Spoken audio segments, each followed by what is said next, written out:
Hoy en Es la Hora de Opinar con Lilia Aguilar Gil, Damián Cepeda y Gibran Ramírez vamos a discutir sobre la validación de la elección judicial por parte del Instituto Nacional Electoral, a pesar de que se documentaron diversas irregularidades. Después, con Daniela Arias, vamos a hablar también de la elección judicial, pero lo que ocurrió en los estados donde también se eligieron jueces del Poder Judicial Estatal. Y para finalizar, con Marta Tudón, voy a examinar la llamada Ley Mordaza o Ley Censura en Puebla. Así que quédese aquí en N+ Foro, que ya comenzó la hora de opinar.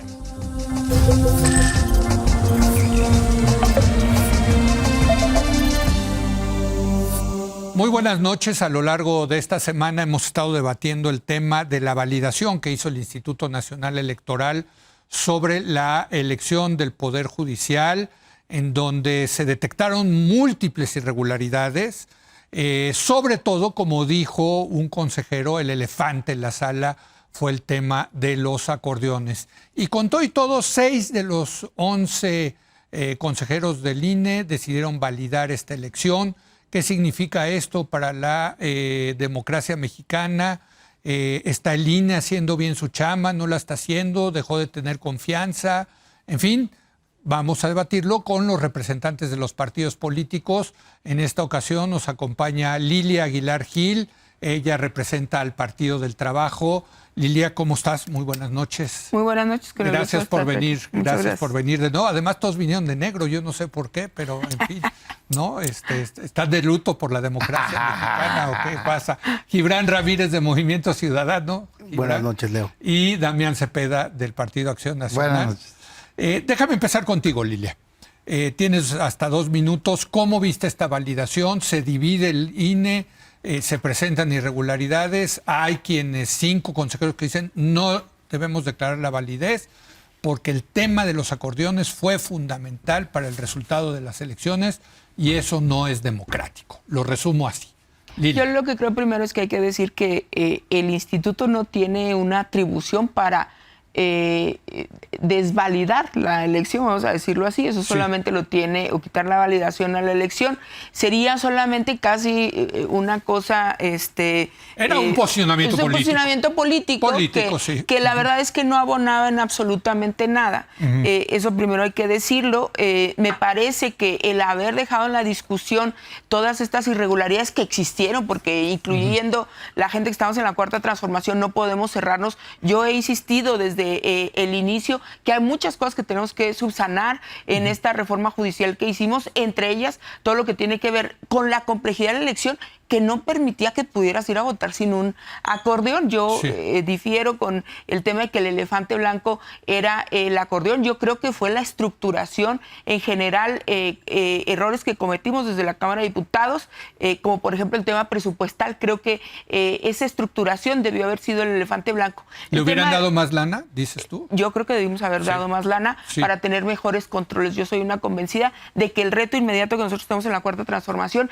es atender esas diferencias, no solamente el tema de la estructuración, de cómo vigilas la elección, porque bueno, pues ya vivida la elección nos damos cuenta que no necesariamente tenía los mejores sistemas de vigilancia, sobre todo en el cómputo y en el traslado de los paquetes, pero a mí me parece que el instituto hizo lo que pudo con lo que tuvo y que habrá que reconocer también para los que estuvimos muy de frente. Yo estuve en la elección de Veracruz, el esfuerzo extraordinario que está haciendo el instituto, sobre todo frente a una ciudadanía que cada vez cree menos en las elecciones y que, bueno, pues que está haciendo un trabajo democrático muy importante. Hay que tener mucho cuidado de atacar a este instituto porque podría acabar con la legalidad o con la credibilidad de nuestro sistema democrático.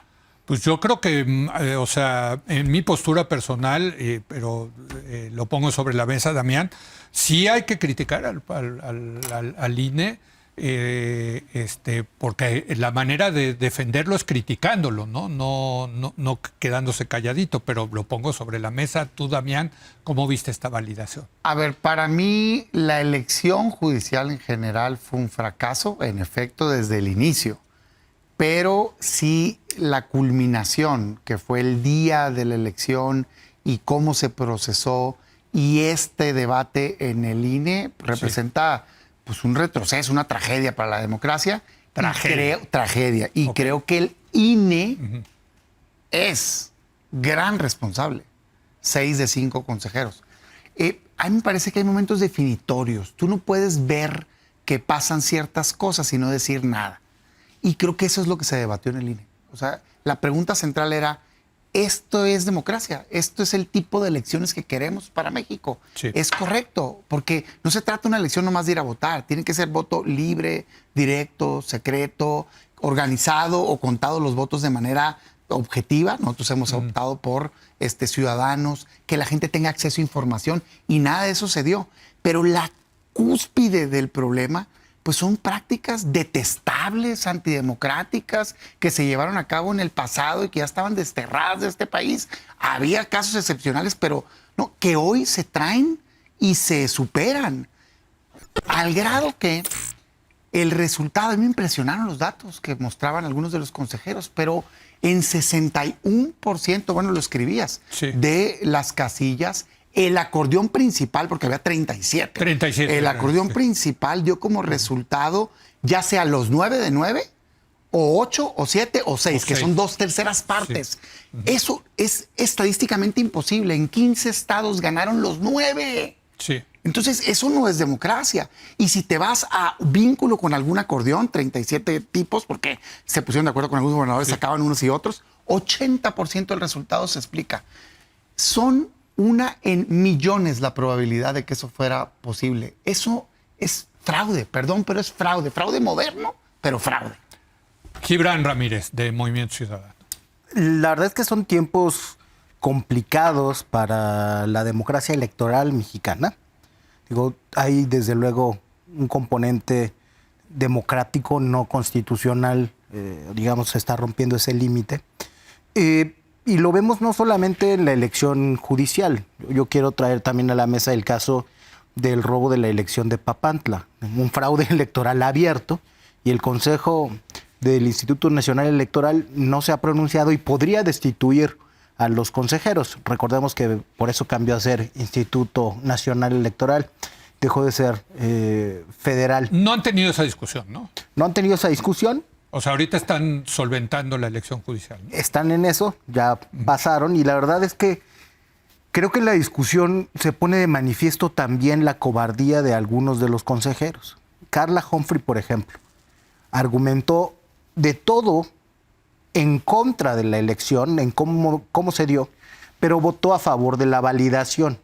Y hay que recordar que este consejo ha sido nombrado en su mayoría en el obradorismo. Es decir, aquí no hay que digan que les heredaron funcionarios del viejo régimen, etcétera, etcétera. No se tiene ese pretexto. Creo que lo que señala Damián es uno de los problemas, pero el otro es que sistemáticamente se violaron 2 disposiciones de la reforma judicial. Una, que se impedía a los partidos participar, y otra, que se impedía a los gobiernos. Esta fue una elección de gobierno. Los servidores de la nación tenían que llevar a votar, tenían que movilizar entre 70 y 100 personas y repartieron acordeones. Eso yo lo vi en Coahuila. Yo conozco servidores de la nación ahí, en Sinaloa, en la Ciudad de México. Fue una operación que todos vimos y además los partidos participaron. Quiero decir, no solo el gobierno federal, sino gobernadores de todas las fuerzas políticas. Y en eso sí creo que hay que ser claros, porque los incentivos eran perversos y permitieron o propiciaron que eso sucediera. Incentivos perversos, Lilia, dice Gibran Ramírez. ¿Tú qué opinas? Bueno, a ver, yo un poco pondría sobre la mesa un caso local y me gustaría saber qué opinan sobre estos incentivos perversos y cómo han hecho frente a sus partidos políticos. El caso de Chihuahua. En Chihuahua, la gobernadora María Eugenia Campos Galván, del Partido Acción Nacional, que gobierna en acuerdo con el PRI y en acuerdo con el Movimiento Ciudadano, llevó el cambio total de los magistrados y jueces del Estado, donde nosotros hemos señalado, y lo seguimos señalando, embarazo de urnas que tienen que anularse en municipios donde operó abiertamente el Partido Revolucionario Institucional. propiciado por el Partido Acción Nacional. El embarazo de urnas acá que ha sido señalado, los consejeros lo hicieron anulado, pero en Chihuahua la operación del Partido Acción Nacional, el líder estatal de Movimiento Ciudadano que pone a su esposa de magistrada, a mí me parece que es muy fácil criticar primero desde la insignificancia o desde la inapuratividad o desde vamos a decir, el academismo falso, pero bueno, pues, ¿qué es lo que realmente hicieron sus gobernantes? Yo creo que hay muchas cosas que se tienen que ajustar, pero nosotros lo que tenemos que hacer, porque no podemos hacer otra cosa, es asumir y corregir. Pero yo insisto, el Instituto Nacional Electoral creo que tuvo un debate abierto. La crítica que hacen sobre Carla Humphrey, yo ni la defiendo ni no la defiendo. A mí me parece que ella lo que hizo fue poner sobre la mesa lo que tendría que haber hecho, que son todas las irregularidades. E insisto, la validación era casi un paso pues esperado. Bueno, pero si hubieran declarado la no validez, ¿estás de acuerdo que eso hubiera sido una bomba política, no? ¿Para quién, Leo? Yo te he escuchado decir eso, sí. pero lo digo respetuosamente. Sí. ¿Para quién? Pues a lo mejor para la comentocracia. Sí, bueno, para la hora de opinar. Nos hubiera dado mucho que... No, bueno, y hubiera tenido que entrar el tribunal a corregirle la plana al INE. Pero sí hubiera sido un mensaje político importante. ¿Te parece? ¿No te parece? Yo creo que hubiese... Y te doy 10 segundos más. Y yo creo que hubiese debilitado el trabajo de muchos CAEs, de muchos trabajadores del Instituto Nacional Electoral y hubiese negado el esfuerzo que hizo el propio instituto. Ahí está. Bueno. Fíjate, Damián. Por años se luchó por garantizar condiciones democráticas donde la gente pudiera elegir libremente a sus gobernantes. La primera ocasión que yo participé como representante de casilla, si no me equivoco, fue en el 2000 y me sentía defendiendo mi patria, pues haz de cuenta, ¿no? Porque era un momento que estábamos luchando contra el partido en el poder y que cuenten los votos, seguro, ¿no? Eso pasaba.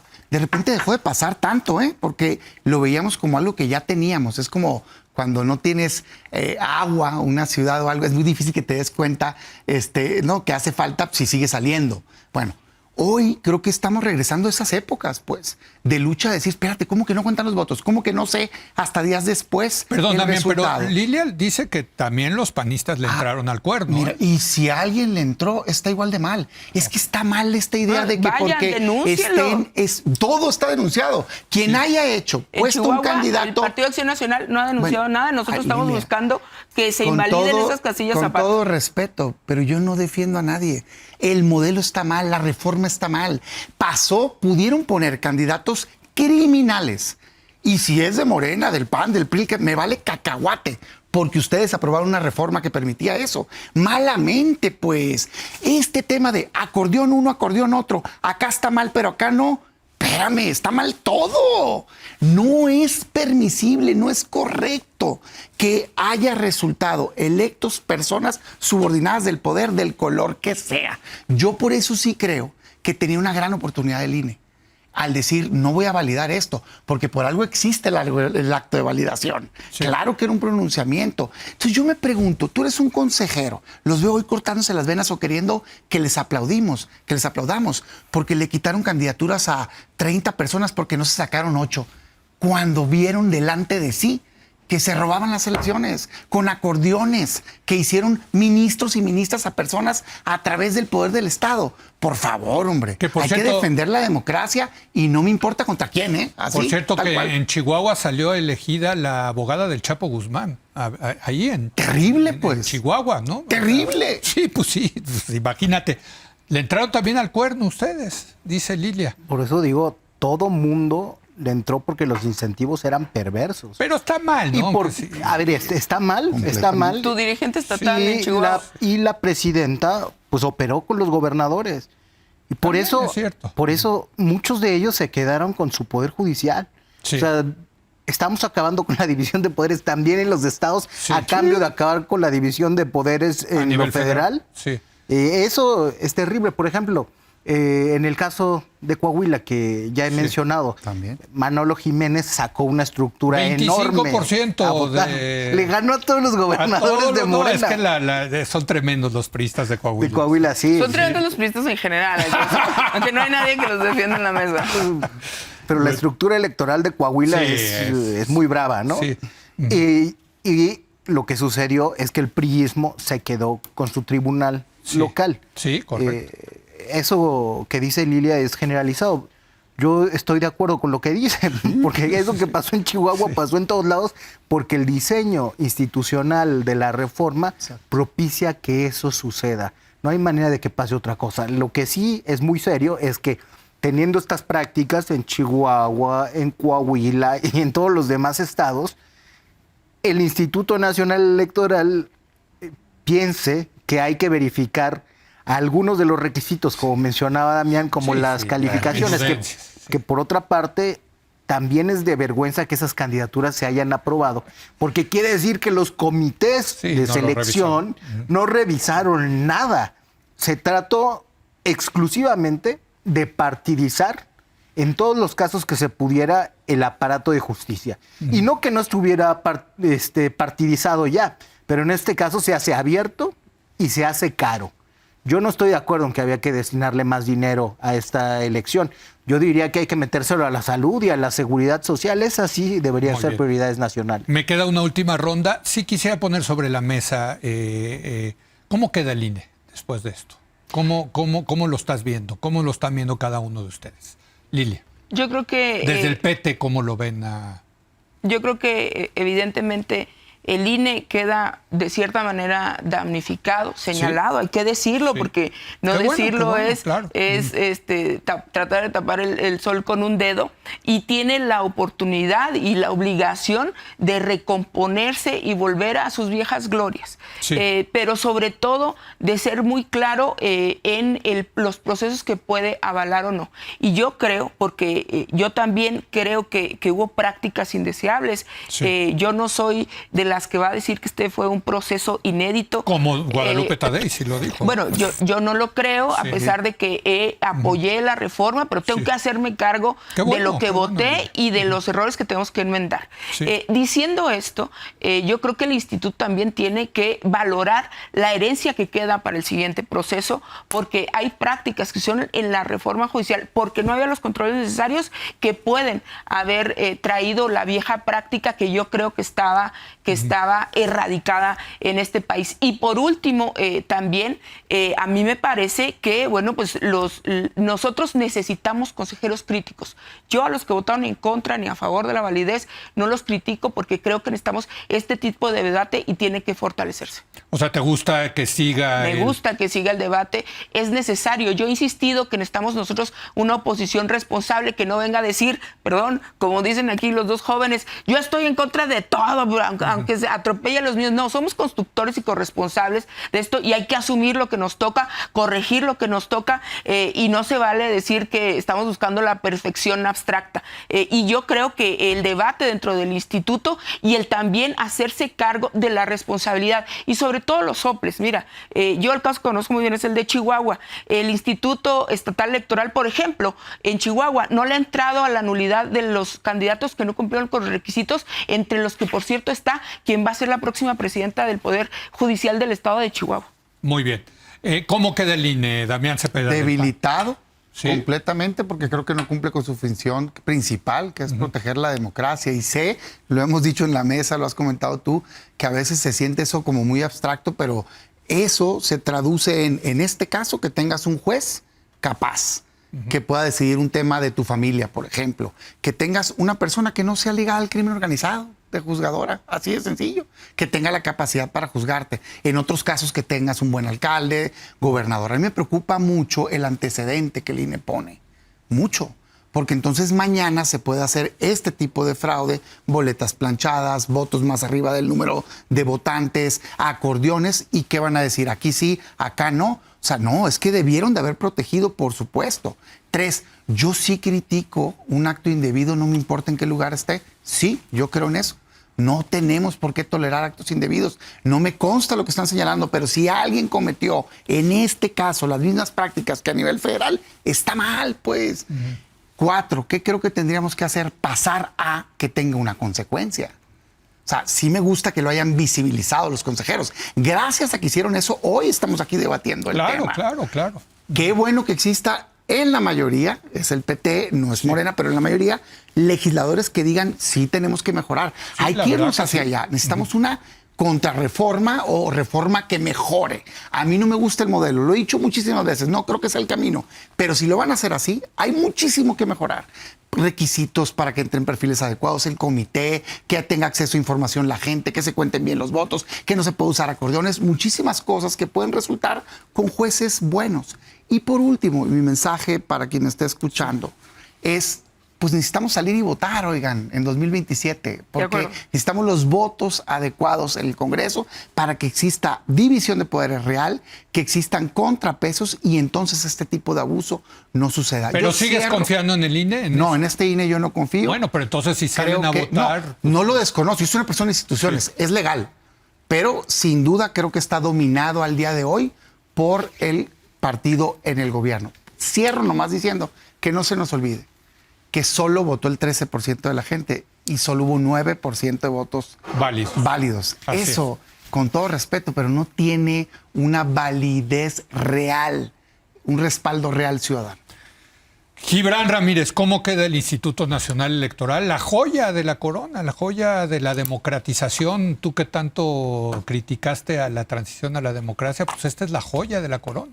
Sí, el régimen de la transición tuvo grandes defectos, pero tuvo momentos estelares, como decía Lilia, sus viejas glorias, ¿no? Sí, sus viejas glorias. Y actualmente estamos en un momento de miseria.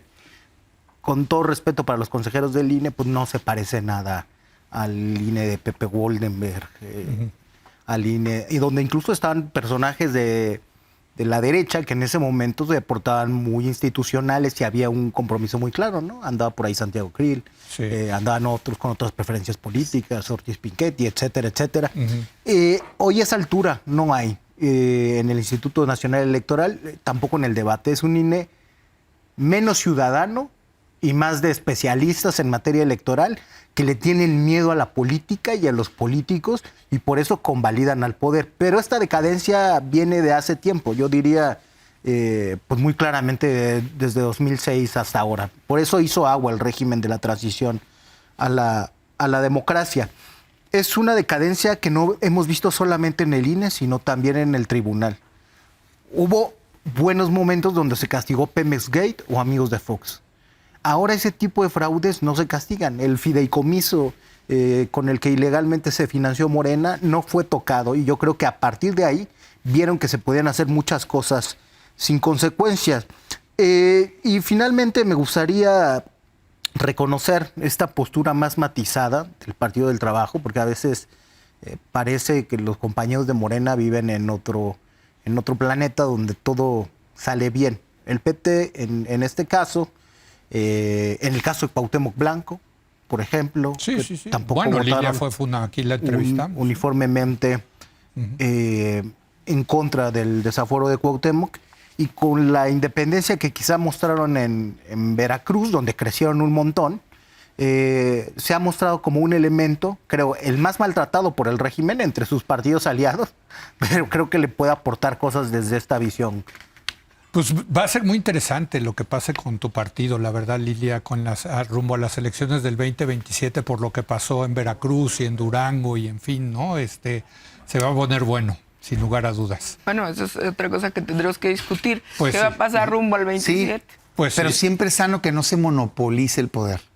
No, aunque sea en un mismo espectro, que no esté controlado por un solo grupo, eso siempre va a ser sano. Sí, y supongo que ustedes tendrán una postura si, por ejemplo, Morena presenta una reforma electoral. La idea original de López Obrador era desaparecer los plurinominales. Supongo que ustedes no estarán de acuerdo con eso. No estaremos de acuerdo, pero además ni siquiera era desaparecer los plurinominales, era hacer solamente diputados de lista. No, porque eso fue la original, pero luego la cambiaron y era así. El plan B ya era sin pluris. Sí, ¿no? Sí. La primera tienes toda la razón. Pero también traía 32 listas plurinominales. También traía chanfle y era una retroceso. Sí, por eso. Pero luego sí ya dijo, quiten los plurinominales, que se queden nada más los uninominales. Pero en fin. A mí me preocuparon algunos mensajes de algunos actores que decían, y ahora vamos por la electoral. Y dije, espérense. Sí. O sea, pero lo decían en el marco de porque estamos enojados con los consejeros. Claro, por los 5 consejeros, que hay quienes dicen que los quieren cambiar. Y bueno, ¿te acuerdas es cuando, una locura, cuando ¿no? Yo creo que hay que arropar las instituciones que funcionan y funcionaron. Bueno, pues defender muchas gracias. principios, pues. Gracias por venir. Los amenazaron hasta con juicio político. Sí, pues tienen los días contados, yo creo. Gibran, gracias. Y gracias a Damián. Gracias, Leo. Y vamos a hacer una pausa y de hecho viene Daniela Arias para hablar de las elecciones con los resultados de las elecciones judiciales en cada uno de los estados, en Coahuila, en Veracruz, en fin, en San Luis Potosí. Hubo 19 estados donde se eligieron los jueces locales. Regresamos.